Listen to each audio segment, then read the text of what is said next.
Memorial Cup wrap-up with Ryan Payette and Morris Delacosta. Well, the London Knights are on the brink. Another loss. Let's start. No goals from the forwards through 2 games. Took them 96 minutes and 12 seconds before Alex Basso scored, and then they give up another goal less than 2 minutes later. Morris, the crowd hasn't had much to cheer about so far. It sounded like it too. They sounded like they were all asleep, and we can do it all now. There's no tomorrow.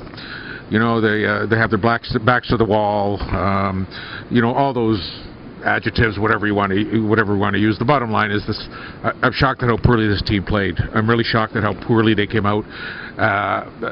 Really, almost a lack of effort, and I'm sure it wasn't.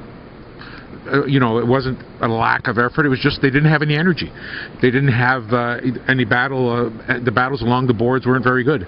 They didn't win a lot of battles. They were undisciplined. The fact they took so many stupid penalties was ridiculous. You can't do that in a short tournament. You put that all together, and it's going to spell the type of effort that was out there tonight. Losing 5-2 to an Edmonton team that, played well, but it is by no means dominant. Yeah. Now they got to go against Guelph, who knocked them out in the playoffs, and Guelph's going to be really hungry to knock out the Knights again. I mean, that would be an incredible accomplishment for them, and they'll be playing Val-d'Or tomorrow night for the chance to go to the final, and Guelph looks good. You're going to have to score to beat Guelph. You're going to have to score. And the other thing is that nobody wants to play a tiebreaker.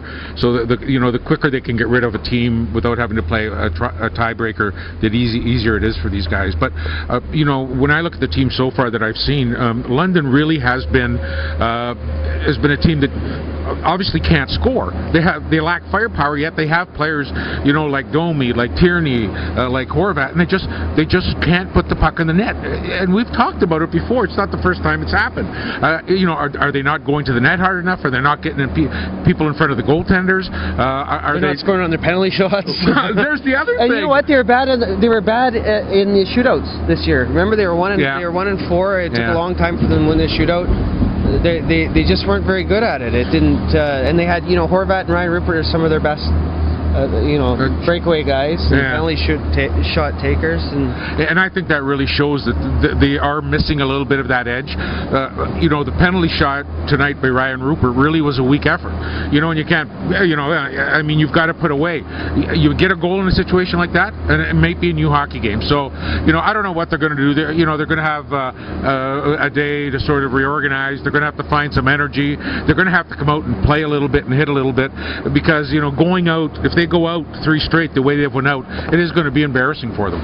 Well, only one team, the 2003 Quebec City, has gone 0-3 as the host, and they've got 2 goals. They got 2 goals, and funny enough, the Guelph Storm have the record, Memorial Cup record, 1996. They only scored twice, and so the Storm, if Justin Nichols can shut out the Knights, they'll share that record. And that's not a record you want to share, and no one thought that this team, 316 goals in the regular season, and like you said, lots of firepower, lots of high NHL draft picks, Max Domi, Bo Horvat, Nikita Zadorov, no goals. No goals, and now you're coming into a situation where you can bet Guelph is just going to love to be able to knock them out of this tournament. Yeah, and you know what, the Knights are frustrated. Ryan Rupert was frustrated with the officials, and Dale Hunter said too many penalties, and he thought too many undisciplined penalties, and he was right. Now they have a goalie situation. Who goes in net? Do you go back to Stolars, or do you stick with Jake Patterson? 11 goals on 13 You shots. can resurrect Terry Sawchuk, but if they score 1 or 2 goals a game, they aren't going to win. Yes. Yeah, so we'll have to see what happens, but there's a lot more hockey to be played, and we should see some good games before Wednesday, and I hope so, because tonight wasn't very good. No, unless you're an Edmonton Oil King. I'm Morris Delacosta. And I'm Ryan Payette.